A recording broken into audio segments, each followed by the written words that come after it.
Hello, my friends. Ivan Oberon here, your favorite non-contingent real estate lender. And I'm coming to you today after a crazy week since the Feds met and they released their new pricing scheme and what their plans are. We knew it was going to start going up. Things have already started going up. And so I want to talk to you about winning offers. In this competitive environment, it's more important than ever to be able to structure your offer in such a way that wins.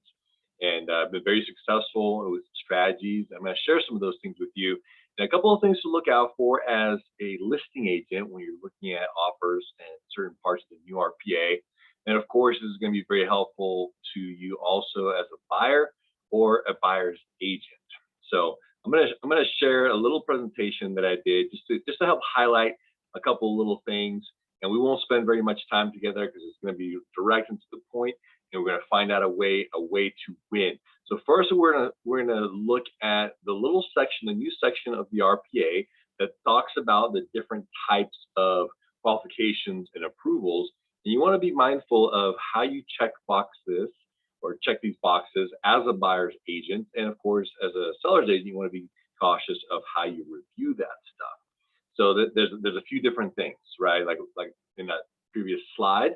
There's a box for pre-qualification, there's a box for pre-approval, and now they're even including a box for fully underwritten pre-approval. So what exactly do these things mean? Well, the pre-qual, we've heard about it for years. We've always known what this is, and most of the online lenders do this, and they bait people in to come and input their information, and they spit out a pre-qual, but there's no validation of the borrower's documents, right? It's just basically a verbal. Say, hey, my credit's about this, my income's about this, boom, here you go. This is what you be pre-qualified for. And there's really not worth the paper that it's written on, right? Everybody knows that, especially in this environment, that's not going to fly. So they don't review the credit profile, they don't complete an application, they don't do any of these things. So be mindful, if anybody checks, if anybody's silly enough to still be submitting offers or something like that, you might as well just throw it away, right?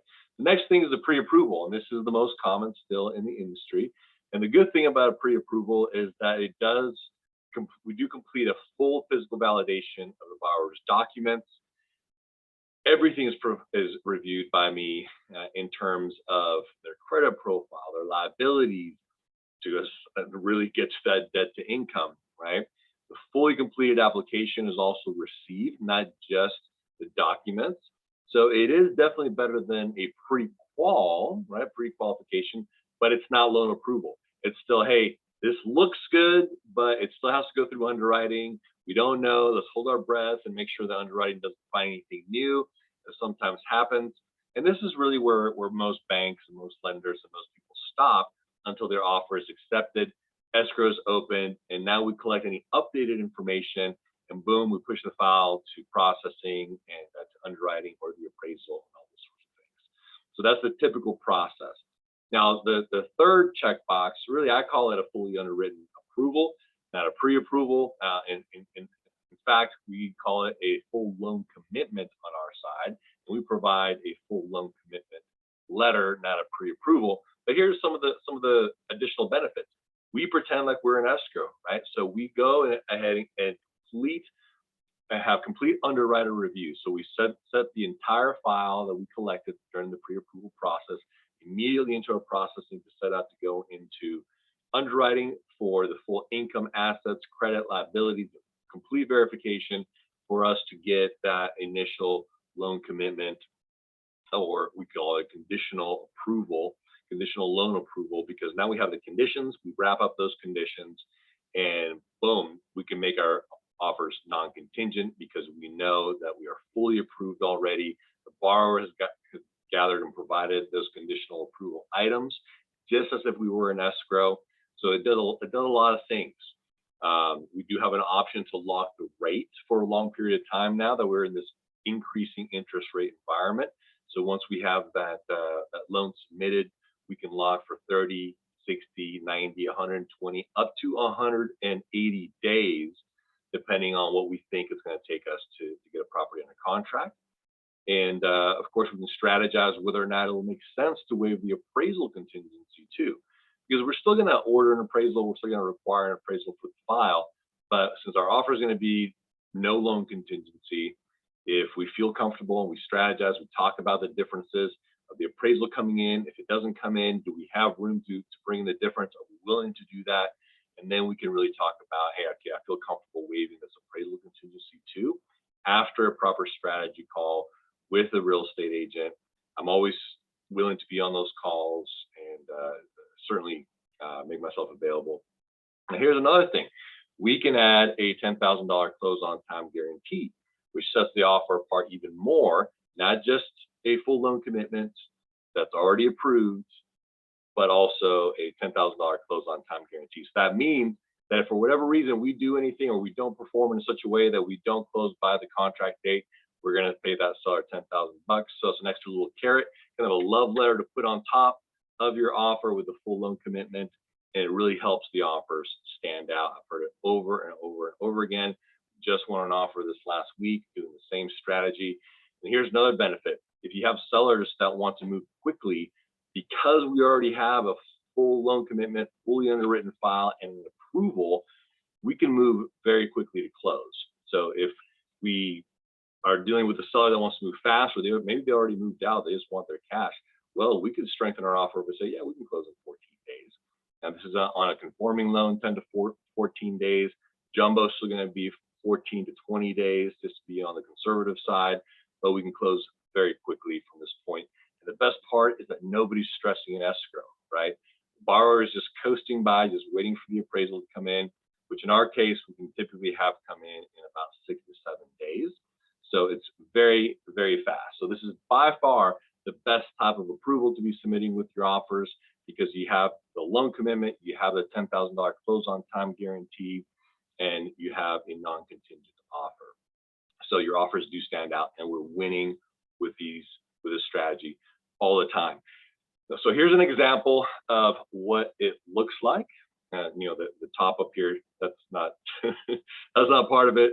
I added that, but just the mortgage loan commitment, and it has the borrower's information, what they're approved for, and then of course we have the close on time guarantee, which sweetens the deal. This is the marketing piece, but this is what the certificate actually looks like. And I personalize every single one of these with the borrower's information, the seller's name, and the seller's property address, so they know it's custom and it's tailored to them specifically. It's not a generic blank form. So this is something that I do, and I work with my agents on every single offer that we're going to make. We're going to say, okay, here's the next offer, here's the purchase price, here's the seller's information, and here's the address. Boom, we put it together, and it's part of it. It becomes part of the offer. And of course, I do that very, very quickly. Very fast closings. Another thing that allows us to compete with cash offers. So 7 business days can be done on a conforming loan versus your typical 30 days. No financing contingency, no appraisal contingency, and of course you can also lower your inspection contingency if you want to. 7 to 10 days is pretty standard, but then you don't have to worry about it coming, masking the appraisal or the loan contingency within that inspection period. And of course, we're competing with cash offers. And I know that you guys have seen that cash offers are always the best, and cash offers also do fall out. So we're winning this with this all the time. All right. So some of the oh yes, let me talk about this real quick. Departing residence. So what if we have a situation where the buyer needs to sell their current residence? We have the ability to do non-contingent loan structures that way too, through our bridge program, our cross collateral program, and our departing residence program. So there's a lot of different things that we can strategize and build into those things as well. So again, we're going to give a congratulations for the Prosperity Buyer Advantage program every time that we take a buyer through this. And in this case, for me now, it's every single time. As soon as I get the file pre-approved, I do the initial process and get our buyers in the best position to win, so that we can be competitive for all the listing agents. And here's another thing that I do that I think has made a big difference. I send a video every single time when I'm copied and I have the listing agent's information to introduce myself, make myself available. available to that listing agent, give my full rundown of what I feel the strengths are of the borrower. Of course, we're going to already be approved, so that's an easy conversation to have. How quickly we can get the appraisal in, because we use our own in-house appraisal management company. So value and benefit after benefit after benefit. And so I'm gonna actually cut it short here, because I know I promised you guys to just give you some of the highlights. But there's so much more that allows us to stand out and help you go out there and win offers. So if you want to talk, if you want to connect, just let me know. Let's have a conversation so I can set you up for success, both as a buyer or as a seller's agent. I help a lot of my seller's agents review and cross qualify potential offers to make sure that they have the best potential offer in place. All right, so reach out to me. You know where to get me. Thanks so much. Hope you found some value in this, and we'll talk to you soon.